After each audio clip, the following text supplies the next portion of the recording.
The broadcasting world. Right? It's all about me. It's all about being a star, being loved and followed by so many others. And social media is like that now. And you know what? The real people that do it for the right reasons, that are real and allow you into their lives, those are the stars. And my next guest did it for 45 years.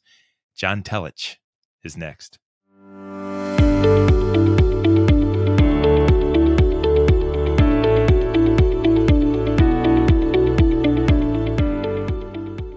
And the heat is on. Let's get cooking. This is Purpose Under Pressure, sharing stories of why we're here and how we fight to make it happen. We are in our third season. And folks, if you like this enough to listen and you're out there, can you do me a favor, maybe hit that follow button, subscribe, leave a review or something, just to let a friend know that we're here and we're something worth listening to. It's important, and it helps others know that this show might be worth they're giving it a shot as well. So that's how we grow, and I look forward to your help there. Purpose Under Pressure is brought to you in partnership with Sandler by the Ruby Group, serving sales professionals nationwide from their Akron and Columbus, Ohio, and Jacksonville, Florida locations. Sometimes I'm going to have to get down there, visit those folks down there. Selling is an art, and it's at the heart of everything you do in business world. So do it on purpose with Sandler by the Ruby Group. Check them out online at therubygroup.sandler.com. I'm so excited about today because for a lot of reasons, and I don't even know what the show is going to ultimately end up being about, but it could be about anything.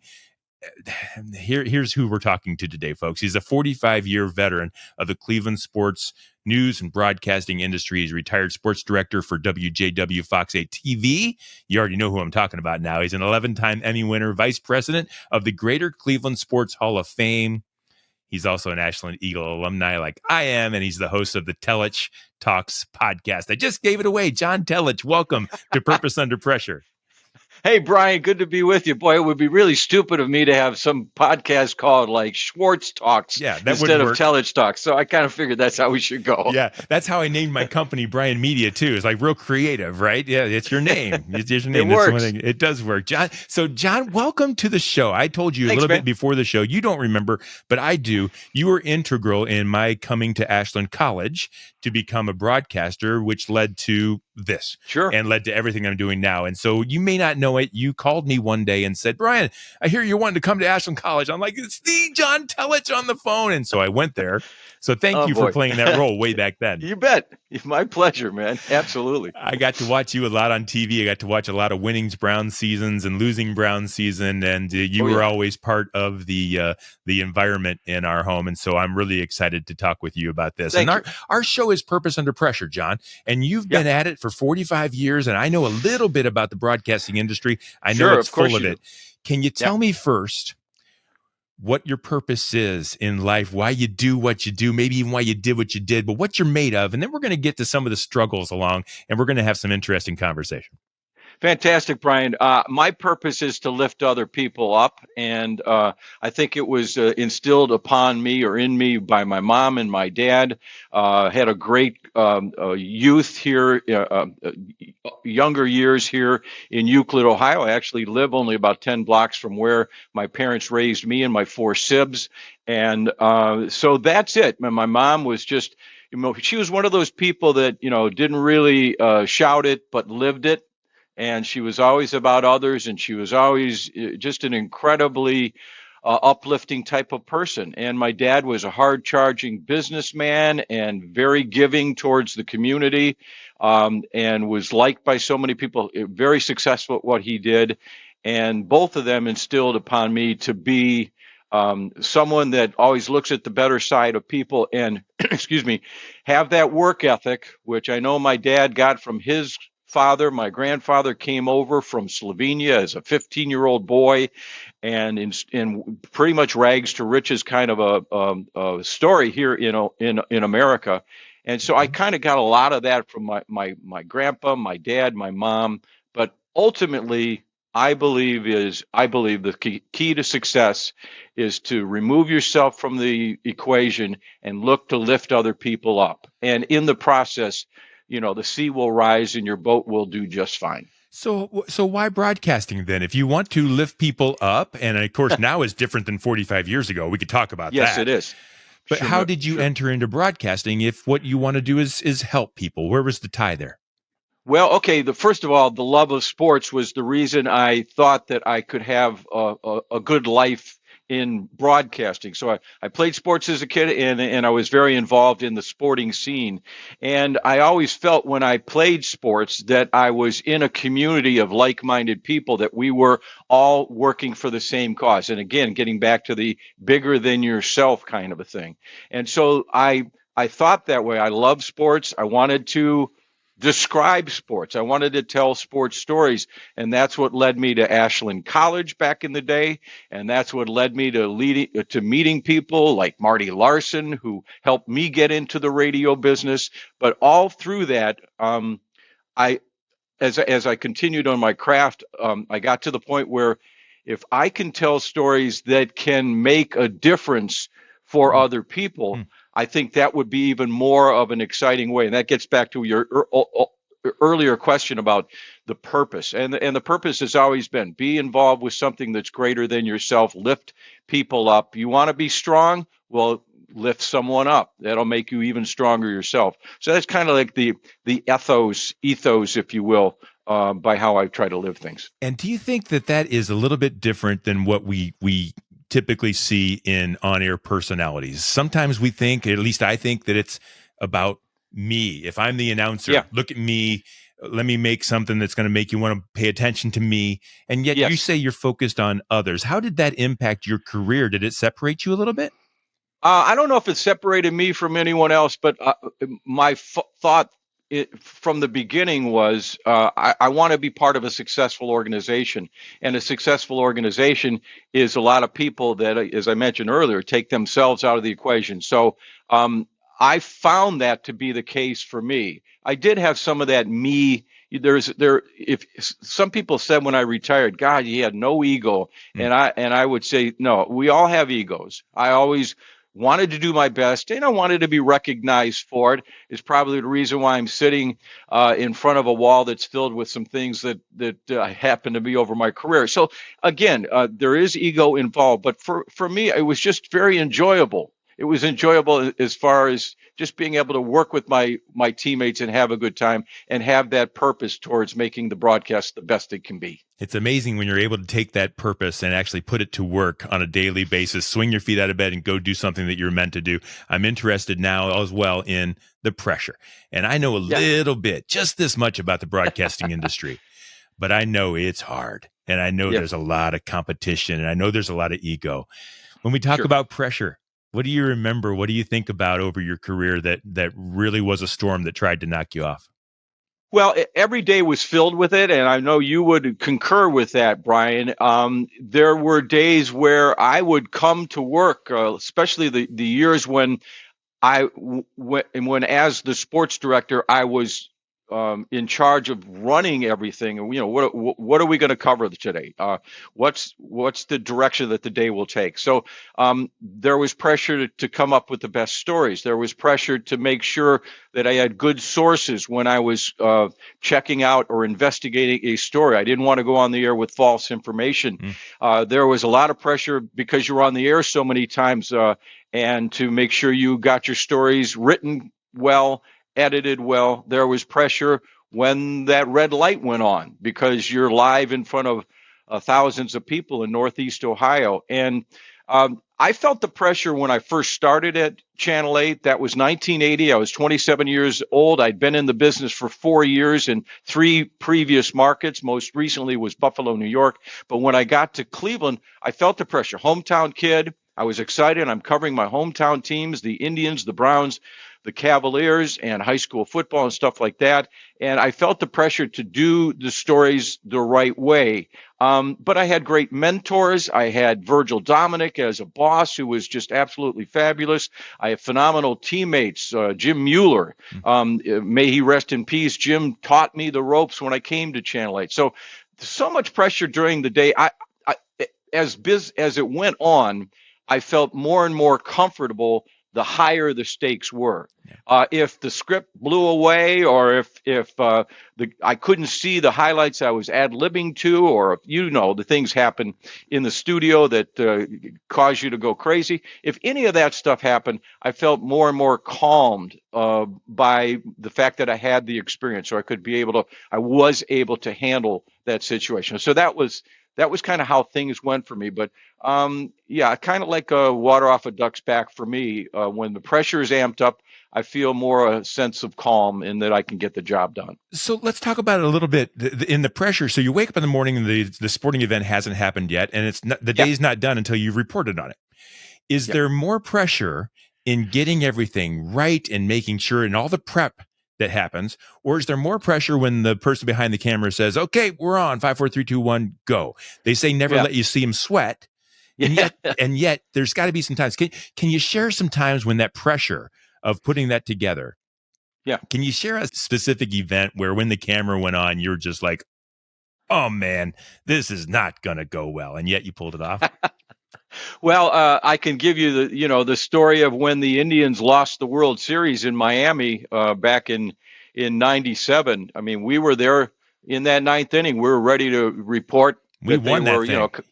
they won. Come on, Yeah. it's over. Yeah. And I can remember the pressure of being outside the locker room and Tony Rizzo there with me and waiting for the game to be over. And then when things went awry, I can tell you the stories. Probably one of my better stories is when the Cavaliers lost to Michael Jordan. All these big pressure moments were the big moments in Cleveland sports history. Yeah. Whether it was the drive, I'm in on the field at Cleveland Municipal Stadium when Elway goes 98 yards with the Broncos. I'm in Denver when Ernest Biner fumbles the ball. I'm on the sidelines at the old Coliseum when Michael Jordan hits the shot. And that's a specific kind of memory to me in the sense that I went into the locker room right after the game and I got interviews with 4 or 5 of the Cavaliers. And then I was to go right back out and be live on the air and kind of roll those interviews from the players. And at that time, I wasn't able to get those things fed to the station so they could turn them around and play them for me. Okay. And so here I am at games. Everybody is devastated. I'm removing the fandom that you have because we all have some degree of it. And I'm a reporter. I have to give you. I wanted to always be known as someone who gave you both sides of the story and that you could believe my words. And so I was out to do that. But when they went to me live, they told me in my ear that we don't have the interviews. So I kind of ad-libbed. There's your pressure again, Brian. I ad-libbed what Brad Daugherty told me, what Ron Harper told me, what Mark Price said, what Larry Nance said, what Coach Lenny said. I ad-libbed all that stuff. And I was able to handle it fairly well. But I just remember I'm standing there next to Jim Donovan, Channel 3, the late Neb Chandler, God rest his soul, from Channel 5, and the locker room door is right behind me. And I couldn't, the people that were watching me weren't hearing any of these guys because we had the snafu with not being able to play the videotape. Yeah. Well, I see Ronnie Harper walking out of the locker room, and I literally walked right behind Jim Donovan, who's on the air, right behind Neb Chandler, who's on the air, and grabbed Ron Harper and walked him over to try to get the interview. So that was a bit of pressure. But all of those moments, they've come, Brian, with some significant thing that's happened in Cleveland sports. And there's been some fantastic moments. When the Indians made the playoffs for the first time in '95, I remember that night getting misty-eyed thinking about Neb Chandler, who was a mentor to me, even though he was a competitor. He had passed away the year before, and all I could think of was, darn it. Nev's not getting a chance to enjoy this. And he was such a fantastic broadcaster. So, the pressure comes and it goes. And I just think, loosey-goosey, have a good time. Don't let them see you sweat. Yeah. And it can make for a better broadcast, usually. Do you find that the biggest moments are more pressure packed, or do you take on your role and your job every single day the same way and then just respond? Do you feel a difference under the weight? I feel that I try to be as consistent as possible, Brian, so that when there is a crazy moment, it doesn't upset me, doesn't get my blood pressure to rise that much. So probably the answer would be stay consistent as much as possible. Sure, I've had some on-air moments, where I might have said the wrong thing. Um, Heck, just 2 mornings ago, I said a word wrong when I was doing the readings at church, and my Oh, my number one critic let me know about it afterwards. Did you realize you said live instead of live? So it's so. Uh, I never worry about that stuff, but yeah. pressure.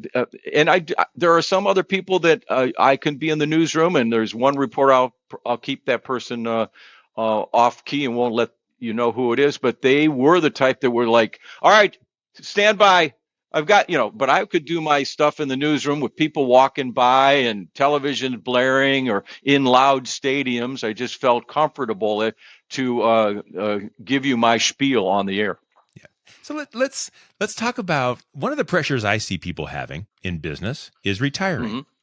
Yeah. And you've had an amazing career. I mentioned, so you got the trophies behind you, 45 years, 11 Emmys. I mean, people know when John Telich walks into the room, they know you. Retiring and walking away from that Yeah. limelight and what's that like, and how do you maintain a sense of passion and purpose in your life? Well, Brian, I knew it would be an adjustment, and I sat down and had coffee with my old boss, Virgil Dominic, not that long ago, and I also had him on my podcast. He was a really fascinating story to how he got into broadcasting. But he asked me, he said, "Could you, did you think you could walk away from that?" And my feeling was I didn't want to stick around and kind of be the person where they start asking you, "Are you thinking about retiring soon?" I never wanted to be that person. I was very confident in my abilities, but I looked at, usually I wanted to retire at a certain time, and I kind of met that timetable. And God bless my boss, Andy Fishman, for allowing me to set the terms of it was never a case of, it's time for you to retire. It was when I wanted to. So I was very Mm-hmm. blessed. And I'm still not really retired because I do Friday night touchdown with our, high school football coverage, which is a passion Yes. of mine. But it was a different mindset when I walked out of that building in February of 2022, but yet it's been such a wonderful experience for me in the sense that I do have that ego, and so there is still some part of me that wants to be involved in the media. So I still have a presence doing that and working with the Greater Cleveland Sports Hall of Fame. I do a little Brown stint on a radio station in Elyria once a week. So I have my fingers in the pot still, but I've been really able to enjoy the fact that I can be more social with my neighbors and obviously with my wife, because I always had that ready-made answer. Hey, there's a party on Friday night. Well, I can't. I've got, I'm working. Yeah. And there's Saturday Sunday. Well, the Browns are playing, and so I never could really have a chance to do that. So I really enjoyed being involved in community things at my choosing, my timetable, and really the podcast has been like you doing yours. It has been a real passionate filled enterprise for me to talk to people who've had moments in their lives where they kind of pivoted to something that was turned out to be much better for them. And it's been so fascinating because when I did my job, I was in this little box for like 3 or 4 minutes. And in that box, I had you do the Cavs, the Browns, the Indians, college sports, high school sports, whatever was the big stories of the day. Right. And it could just do it in 3-4 minutes. Now I can sit down with someone and chat. I did a gentleman, which I found really fascinating. His name's Dean Hall. He lives up in the Portland area. He's a life coach. And 10, 11 years ago, excuse me, he was dying of leukemia and lymphoma. And he was at wit's end. He didn't know what to do. He thought he was a goner. And he went back. He was moving back home, and he noticed in some of the stuff he was cleaning up from his attic, there was a little note that he wrote when he was 12 years old that it said, "I, Dean Hall, someday am going to swim the English Channel." Now, that's no small undertaking. No. And Dean is, really a fit guy and grew up in that kind of an environment with his parents being that way too. And he decided that, well, not everybody, but that is a very well-known endeavor and tough thing to do, swim the English Channel. but he came up with a plan to swim the Willamette River in Portland, which is 187 miles long. Now, this is a guy that's dealing with lymphoma. He's got, sores under his arms, and yet he went out, trained for months, and then hopped in that water with his wetsuit. His father was the one that paddled alongside him each day. They broke it down and did it in like 25, 30, I'm not sure, 25 days, I believe it was. Okay. 43-degree water, and he was able to complete this swim, first person to ever do it. And in the process, I've spoken with him. It's been 10 years since he was dying, so obviously he's doing well. And I felt his story was really cool to show to the people that listen to my podcast. So those are kind of the types of things that I enjoy doing. And you can have a real detailed chat with somebody when you're doing it in this platform versus when you're live on TV and you have 2-3 minutes to get the story done. I think it's really unique that this podcast, although I assume it's on a lesser scale, like not as many people see it.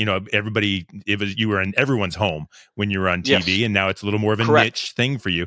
But yet, isn't it kind of a pinnacle for you? Your stated purpose is lifting people up. Yes. And now, because you were able to have this great success on air in a very public way, you can now transition that to do what you want to do to raise the people you want to raise up. They don't have to. Bingo. You don't have to wait for Michael Jordan to hit the shot. You get to call the shot and bring people to public. This is almost the pinnacle for you, isn't it? This is a real cool way that you're metaphorically saying it. You're absolutely right on the money, and I've really gotten felt more passion for doing it because I'm pushing it more. It used to be when I was on the air, people would say, do you ever watch videotape of yourself, or if you make a mistake on the air, or if you have a great story, or what, do you ever go back and watch it? And I go, not really that much, because each day evolves into the next one, and it's really busy, and there's the pressures of that day that you're dealing with. I never really took the time to look back at that stuff per se. Now that I'm retired, I do a little bit more. It's always cool to know that you had, played a part in other people's lives in the business and what have you. But with doing the pod and the interviews with the people that I've run into, it feels like I'm accomplishing more. But obviously, the amount of people that are seeing and are listening to the story is far less than what used to watch me on a daily basis. And that's almost a metaphor, Brian, for the way the business has gone for me and people in our business. When I broke in, Channel 8 was in the 8th largest TV market in the country at the time. Yeah. And watching the news was kind of like appointment viewing. People said, well, there's the 6 o'clock news and the 11 o'clock channels. There were only three channels. Yeah. And so I felt to be kind of cool to be a young person in this exclusive fraternity, if you will.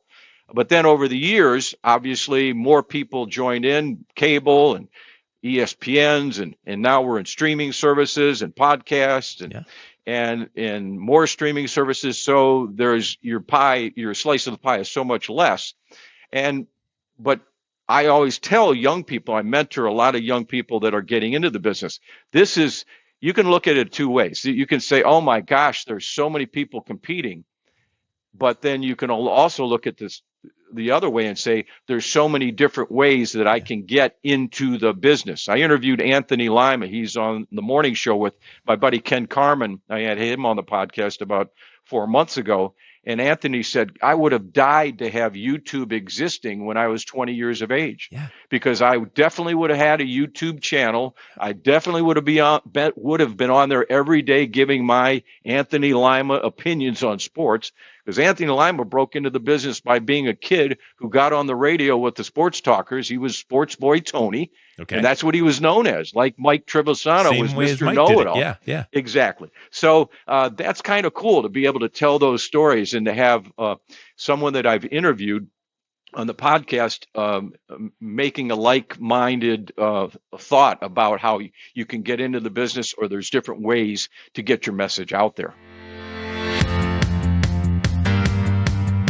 Sandler rule, only decision makers can get other people to make decisions. Each and every day, we have a decision to make.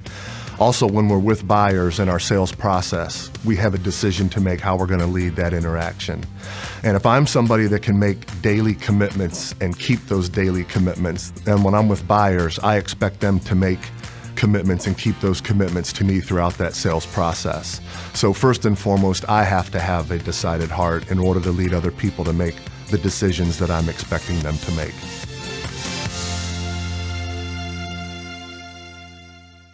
Yeah, and that it's one of the reasons I help businesses with podcasts, because I think that if you only need, how many customers do you need to grow, like, 5 or 10%? I mean, you don't need the world anymore, and you don't need to have a brick and mortar on the corner. You just need to have a voice out there for your specific market and impact those people, even if it's one person.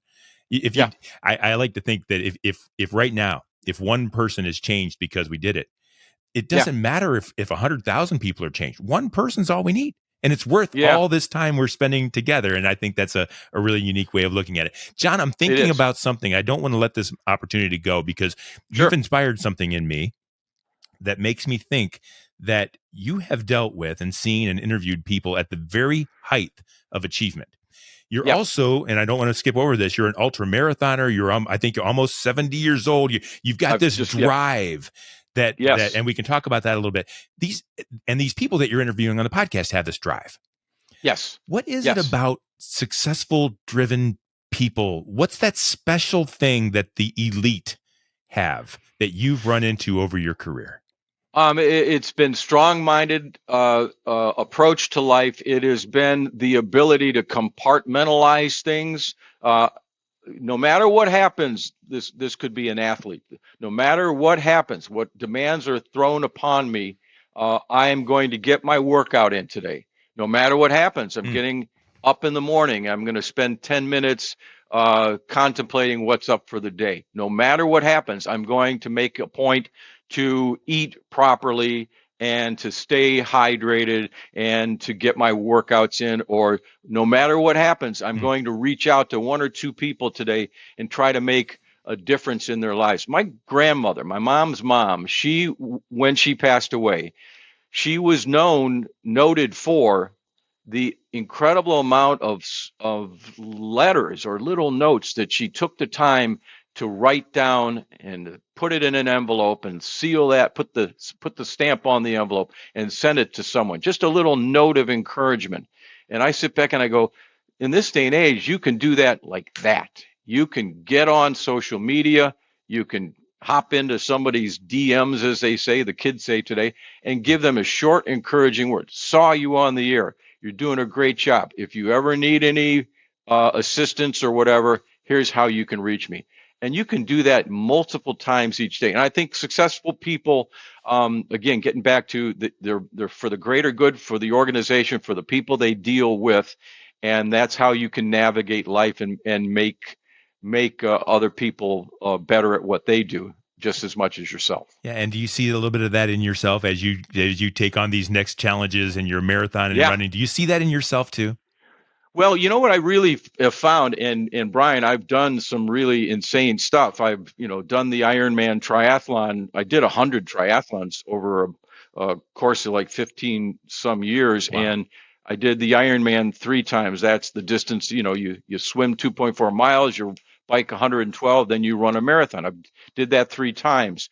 All the times that I did something that was super grueling, and the most grueling thing I've done in the last 10 years was run these 100-mile ultra marathons called the Burning River 100. And I wasn't successful on all of them. There were times where I did not make it all the way, or maybe a slight injury stopped me, or maybe my brain, the one person, the little guy on this shoulder saying, you got this. The other one saying, whoa, wait a second. Your knee sounds like something's wrong with your knee. You better ease up here. Yeah. You better drop out. But I would find that when I do these events, most recently, I did a 70-miler to celebrate being 70 back at the end of April. When I'm doing these events, I'm finding out a little bit more inside of myself. And I always feel you cannot be successful unless you really make things uncomfortable, do things that are uncomfortable for you. And I'm not saying that people to be successful have to go out and do a ultra marathon or anything of that nature. It could be something that's out of your comfort zone. If you're just having problems with circulation or with your knees, you can get into the pool and you can swim. There's always some way to kind of push yourself to see what you're made of. But every time I line up in one of these events, most of the times I'm the oldest guy there, but every time that I line up, I have a specific mindset is that I'm going to push myself a little bit further than I thought I could do before. David Goggins, you may or may not have heard of him. Sure. David, just phenomenal. Yeah. And he says that we usually use only about 40% or only push to about 40% of what we're really, if we're pushing at all. Yeah. And so I'm not David Goggins, believe me, but I have that mindset that, you're not really living unless you really push yourself beyond what you think you're capable of. Two-part question. Yeah. What are you most proud of looking back over your career? And two, what are you most excited about next? Wow, that's a great question. I think what I'm most proud of is that I was part of an organization, Channel 8, when I started there in 1980, and Virgil Dominic had built this operation from like a third place group when he took over a few years prior to being the dominant and strongest news organization in the market for many, many, many years. And I'm most proud that I played a part in the success of Channel 8 all these years. And it gives me great pleasure to look back now, even though I'm not on the air every day, but to see some of these young people come into the business and do great. I'm very proud of how my station's done, and I'm very proud of some of the young people that I quote unquote mentored along the way have done. And that gives me the greatest deal of pleasure. What was the second part of that? What are you most excited about next? Oh, great. That's cool. Well, I'm going to continue to look for the greatest stories to tell on the podcast, which I just think that's a passion of mine. But what's up on the horizon for me and my bride, I call her the bride. Yes. She is Jane Quinton, class of 76 at Ashland College. We got married 6 weeks after she got her diploma. Yeah. The bride has been there, my biggest supporter, obviously, the love of my life, but she has been there. She's been the one that's been with the kids when I was in Kansas City covering the Browns and the Chiefs, or she was with the kids while I missed a holiday because I had to work. That's what I'm most excited is for us to really get out and see the world. We're going to go to Ireland next year, and I hope that that's like just the start of really getting out and seeing the world. What really got me jazzed up is my most recent pod, although today I'm posting one on Friday Night Touchdown, kind of behind the scenes episode. But I did an interview with a gentleman from Euclid whose wife had passed away. He couldn't sleep, so he decided he was going to start walking each day. That was tough because his knees were bone on bone, horrible knees. So he starts walking each day. He then commits to getting surgery, has one new knee put in, then has the second one. He keeps walking, figuring if I walk, I'll be too exhausted. My mind will shut off. I'll actually be able to sleep. All those things happen. Wow. And he got to the point where he loved his walking. And then he decided, because things were also happening with him in his personal life, he had met a new woman, a good chance for me to kind of go someplace and really enjoy walking and to contemplate what's up next in my life is to walk the Camino de Santiago. It starts from the Pyrenees in France and heads west across the top of Spain to Santiago. And it's a spiritual walk. It's 500 miles. You stay in a hostel, every day. You do it as fast as you want, or as dragged out as. And he found that was just a fantastic experience. So those types of things really excite me. What's probably not going to happen, Brian, is when I see a destination to go visit, I'm thinking of there's got to be a cool race there that I could do. Yeah. So like we went back to South Dakota, where that was our first home with me and the bride, and I did the Black Hills 100 ultramarathon in the Black Hills, and that was a great way for us to get back. But in the future, we're going to go places that we can really explore and enjoy, and I figured the best one would be to go to Ireland, because that's the ancestral home for my bride. That is amazing, and it's one of the things that I get to enjoy on this side of the microphone, John, and doing this show, and maybe you do too. Tell me if this sounds familiar. I asked you at the beginning what your purpose was, and you said you want to lift people up. Yes. Along the way, I asked what success was, and you said you were able to lift people up and see this amazing thing at the station at Fox 8, and you were able to build this great team. You're so proud of what they did. And I asked you what is happening in the future, and you're going to take care of your bride. And you're going to lift her up, and it's not about you anymore. And I just think it's amazing to see that purpose that you've had has driven you all the way from then to now, and just doesn't let go. So congratulations for that. Well, that's beautiful of you to say it that way. And you know something, Brian, it's been, again, as I mentioned a couple of times along the way, that ego does get involved. And sometimes you think the world's revolving around you. We all imagine that people are paying attention to everything we're doing, and it's really not the case. And so, remove yourself as much as possible, flex your muscles, get underneath somebody, and lift them up. That's all. Hey, John, how do people find that podcast if they wanted to take a listen to Telich Talks? That's very, very kind of you to let me say. It's called Telich Talks. It's on all the podcast platforms. If you go to Apple Podcasts, that purple button on your phone, you can hit that and search for Telich Talks, Telich. And it's on Spotify. It's anywhere there are social platforms. If you would give me a follow, that would be so fantastic. I found that, again, I never paid attention to like how many people. The boss would come around every once in a while and say, "Hey, we're number one again." I go, "Oh, that's great," and then just go off to the next. Now I find that when I do an episode, I'm checking the analytics of it more, and I don't know why that is, but it is. And so, if you can give me a follow or check out an episode or share one, that's how these things grow. And so, thanks for letting me mention that. I just enjoy doing it. I don't make a cent off it. I haven't monetized it, but I probably should start doing it. But I just do it for the reason that it's fun to meet people from all over and to hear their stories. Yeah, you're doing it on purpose. And I think there's one thing about you and as I think back as we wrap up here, as I think back to the other folks that would show up in my living room and tell me about the sports teams that I loved. Yeah. Broadcasting, sometimes you get that star thing and that mentality but real people like you, Casey, Jim, God bless you, because I think it's that realness that you bring in that makes us want to kind of pay attention and follow and listen and form our opinions based on some of the things that you say. And it's a great responsibility that you take seriously. And I just really appreciate all that you've done as a professional, even for me in a small way of lighting my light. You didn't know it, like I said, but you did. And I really appreciate it. And I thank you very much for being a part of this show and to helping me get rolling as well. You keep lifting people up, and thank you for doing that.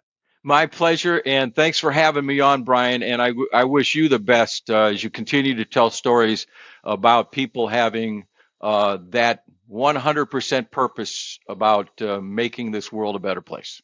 And living through it under pressure. Folks, that's John Telich. See, that's cool. And that's neat that he would come on part and be a part of this show and give to us and allow us to learn what it's like to really be successful over a long period of time in a very tough role. And so, John, thank you for being a guest on Purpose Under Pressure. It's brought to you by the Sandler, by the Ruby Group. Sellers are under pressure to perform, and Sandler helps you succeed on purpose. They are our partners in this, and we're proud of them. You'll find all past episodes of Purpose Under Pressure at brianmediastrategies.com/podcast and wherever you stream your podcasts. We do this every week, and we will see you next time on Purpose.